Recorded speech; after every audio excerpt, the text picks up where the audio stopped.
दो चिड़िया के बच्चे एक घोंसले में भूख से बिलख रहे थे। मम्मा, भूख लगी है, क्या कुछ खाने को मिलेगा मम्मा? पेट में कुछ नहीं है मम्मा, कुछ ला दो ना। चिड़िया की आंख में आंसू आ गया। हे भगवान, मैं क्या करूं? कैसे बताऊं कि बारिश शुरू हो गई है, लेकिन मेरे बच्चों का रोना मुझसे देखा नहीं जाता। भीगूंगी, गिरूंगी, चाहे जो हो, लेकिन इन्हें भूखा नहीं देख सकती। रुको मेरे लाल, मम्मा कुछ ले आएगी, चाहे जान ही क्यों ना चली जाए। परंतु एक बात याद रखना, जब तक मैं नहीं आऊं, घोंसले में से बाहर भी मत देखना और बाहर भी मत निकलना, समझ गए ना? बच्चों ने यह सब पहली बार देखा था। उनकी समझ में नहीं आ रहा था यह सब क्या हो रहा है। दोनों भूख से बिलख रहे थे, अपनी माँ की राह देख रहे थे। क्या करते?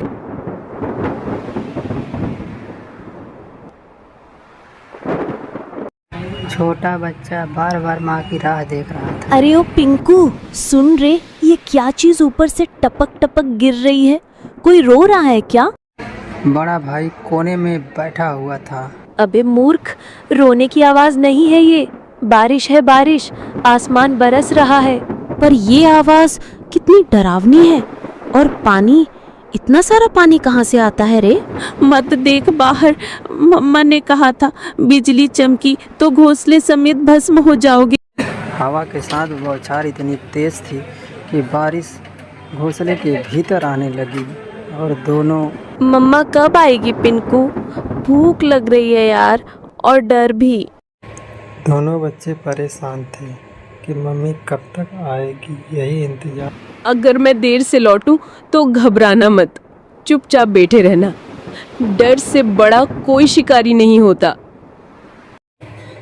इतनी तेज बारिश में बहुत देर के बाद उसे दाना मिल गया और वह बारिश से भीगकर थक चुकी थी। अंत में उसे एक डाल के ऊपर बैठना पड़ गया और हे राम, बच्चे अकेले हैं, घोंसला खुला है और ये बारिश बढ़ती ही जा रही है।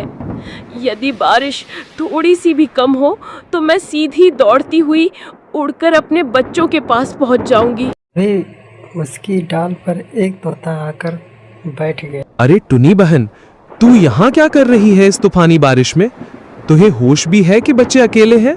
टोनी भाई, क्या करूं, उड़ नहीं पा रही, पंख गीले हो गए हैं। बहन, कल की बात बताऊं, मैं कबूतर बहन के घोंसले के पास से जा रहा था। क्या हुआ वहाँ? बहन, एक सांप आया था, बहुत लंबा और काला, चुपचाप डालियों के पीछे पीछे सरकता हुआ सीधा घोंसले तक पहुंच गया। फिर किसी ने देखा नहीं? मैंने देखा, मैं ऊपर ही उड़ रहा था। जब देखा कि सांप कबूतर के बच्चों के ऊपर झपटा, मैं चीखा जोर से, सांप सांप! सब पक्षी इकट्ठा हो गए, लेकिन तब तक बहुत देर हो चुकी थी। वो दो बच्चों को निगल गया बहन। यह बताते हुए तोता रोने लगा। और जब कबूतर बहन आई ना, वो तो जैसे पगला गई थी। अपने घोंसले के पास आई तो देखा कि एक बच्चा खून से लथपथ पड़ा है और दो तो दिख ही नहीं रहे थे। वो बार बार पुकार रही थी, मेरे बच्चे, मेरे लाल, कहाँ चले गए तुम? उसके आंसू रुक ही नहीं रहे थे। अपने बचे हुए एक बच्चे को उसने पंखों में दबा लिया और फिर चुपचाप बैठ गई, जैसे दुनिया ही खत्म हो गई हो उसकी। मैं बता नहीं सकता कितना दर्द था उस माँ की आंखों में। तोता सिर्फ और सिर्फ रोता रहा। तू समझ रही है ना बहन, ये बारिश सिर्फ पानी नहीं लाती, भूख से तड़पते शिकारी भी लाती है। जल्दी निकल, पेड़ों की आड़ लेकर जा, मत रुका। इतनी तेज बारिश और सर्दी से चिड़िया के पंख एकदम लिपट गए थे और वह उड़ने में असमर्थ बस हो रही थी। कुछ ही दूर और चिंकू पिंकू मेरा इंतजार कर रहे होंगे। अचानक चिड़िया के ठीक सामने, ओए चिड़िया रानी, कहाँ चली बारिश में? अचानक दो शिकारी आकर सामने खड़े हो गए। आज तो किस्मत चमकी है, बारिश में भी नसीब ने हमें गरम गरम चिड़िया भेजी है। आज हम चिड़िया तुझे खा जाएंगे। अचानक से दोनों शिकारी उसके ठीक सामने आ गए। अब वह क्या करते उसकी समझ में नहीं आ रहा था। अचानक से उसके दिमाग में एक आइडिया आया कि क्यों ना इसको दिमाग से उलझाया जाए। उसने अपना दिमाग आखिर में लगा ही दिया। तुम दोनों बहादुर शिकारी हो ना और मुझे खाना चाहते हो ना, परंतु तुम दोनों में से जो सबसे बड़ा शिकारी और सबसे ज्यादा ताकतवर होगा वही मुझे खाएगा। मैं तो सबसे खतरनाक हूँ, पंखों से पंजे तक मौत हूँ, मौत। तेरी औकात नहीं मेरे सामने, मैं तो उड़ते परिंदे गिराता हूँ। तू मुझसे बड़ा शिकारी नहीं हो सकता। तो भेड़ो ना, दिखाओ असली ताकत। मुझे तो वही खा सकता है जो सबसे ताकतवर है। दोनों आपस में जोर जोर से लड़ने लगे और एक दूसरे पर वार करने लगे। सबसे पहले मैं तुझे खाऊंगा, फिर इस चिड़िया को। तू खा नहीं पाएगा कालू। दोनों शिकारी आपस में लड़ने झगड़ने लगे। बस फिर क्या था, आसमान में से नीचे गिर गए और बेहोश हो गए। इसी का फायदा उठाकर चिड़िया वहाँ से धीरे से फुर्र हो गई। बच्चों तक पहुंचना है, बस अब देर नहीं। बारिश तो थम गई थी, लेकिन ठंड से दोनों बच्चे कांप रहे थे। तभी उनकी मम्मी आ गई। चिंकू, मेरे पिंकू, मैं लौट आई। मम्मा, हम कब से राह देख रहे थे कि आप कब आएंगी। मेरे लाल, तुम दोनों ठीक हो ना? डर तो नहीं लगा? बहुत डर लगा मम्मा, बिजली भी चमक रही थी। चिंकू बार बार बाहर देख रहा था। मैं तो कह रहा था ना जल जाएगा। बेटा, कभी कभी डर जरूरी होता है, लेकिन बहादुरी ये है कि डर के बाद भी टिके रहो। तुम दोनों ने बहादुरी दिखा। चिड़िया ने लाया हुआ दाना अपने पंखों से निकाला और दोनों बच्चों को बनाकर दिया। दोनों बच्चे बहुत चाव से खा रहे थे। इतने में सुबह हो गया और धूप निकल आई, लेकिन चिड़िया ने देखा कि उसका छोटा बच्चा अभी भी बहुत कांप रहा है। उसको बहुत तेज बुखार था। चिंकू, ओ बेटा, क्या हुआ तुम्हें? मम्मा, बहुत गर्मी लग रही है, पूरा बदन जल रहा है। हे भगवान, बुखार इतनी तेज, अब मैं क्या करूं? मम्मा, चिंकू को क्या हो गया? ये तो बोल भी नहीं पा रहा है ठीक से। यह सब देखकर चिड़िया बहुत दुखी हो गई। क्या करती? तू ठीक हो जाएगा बेटा, मम्मा यही है, कुछ करेगी, कुछ जरूर करेगी। चिड़िया की माँ ने उसको दोनों पंखों के बीच में दबाकर रखा और अपना साल भी दिया। धीरे धीरे सुबह हो गई और उसको बड़े बेटे को खांसी आ गई। मम्मा, मुझे भी कुछ अजीब लग रहा है, सर भारी है। नहीं, अब तू भी? ये क्या हो रहा है मेरे बच्चों को? हे भगवान, मैंने कौन सा पाप किया? भूख मिटाने चली तो बारिश आई, बारिश में निकली तो शिकारी आए, और शिकारी से बचकर आई तो अब ये बुखार। क्या मेरी ममता की परीक्षा ले रहे हो? चिड़िया ने अपने दोनों बच्चों को अपने पंख में दबाकर रख लिया। रो रही थी, लेकिन क्या करे, माँ है।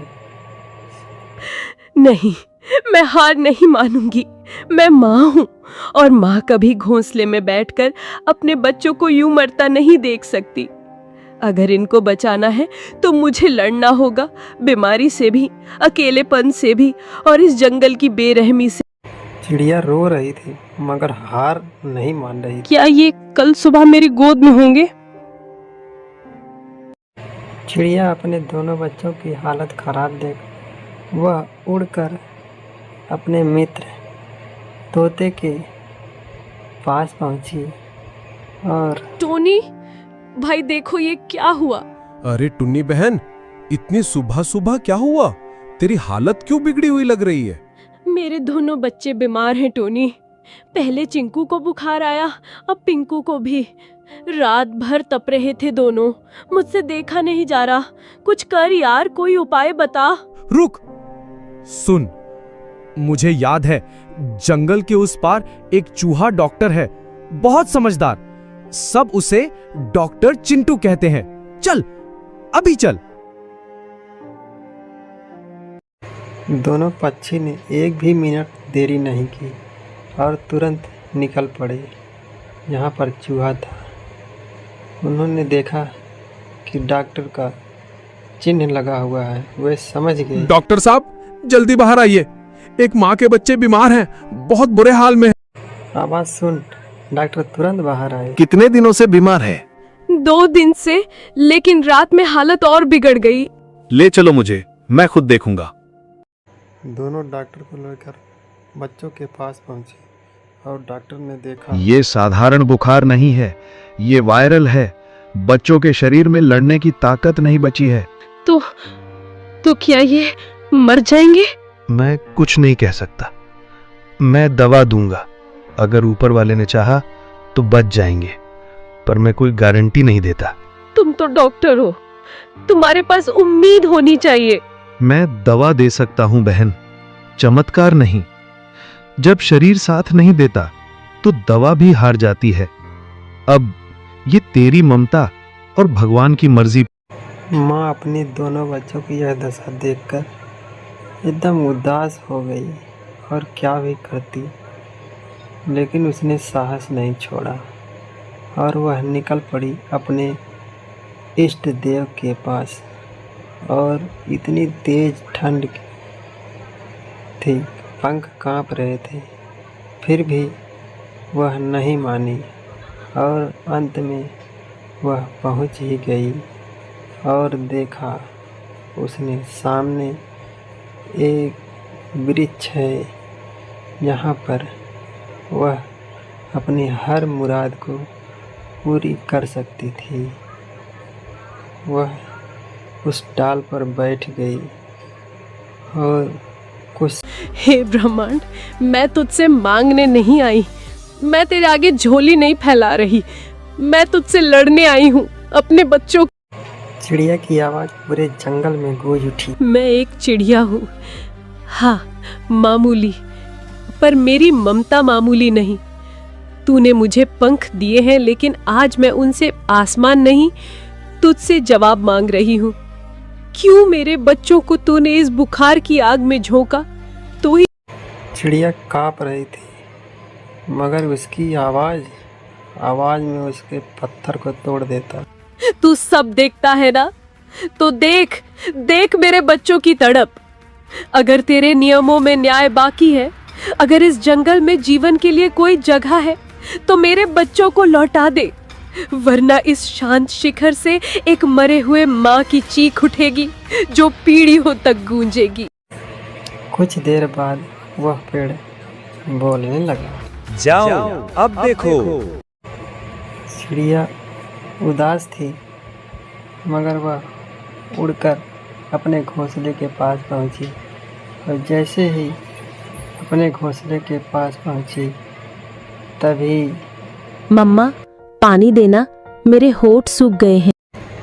चिड़िया खुश हो गई, अब मेरे बच्चे ठीक हो गए। मेरे लाल, तुमने जवाब दे दिया, तुमने मेरी पुकार सुन ली। धन्यवाद है इस ब्रह्मांड का कि ऊपर वाले मैं तुझे धन्यवाद देती हूँ जो तूने मेरे बच्चों को मुझे लौटा दिया। इस सुबह दोनों बच्चे बहुत खुश थे और दोनों बच्चों की खुशी देखकर माँ की खुशी का ठिकाना नहीं था।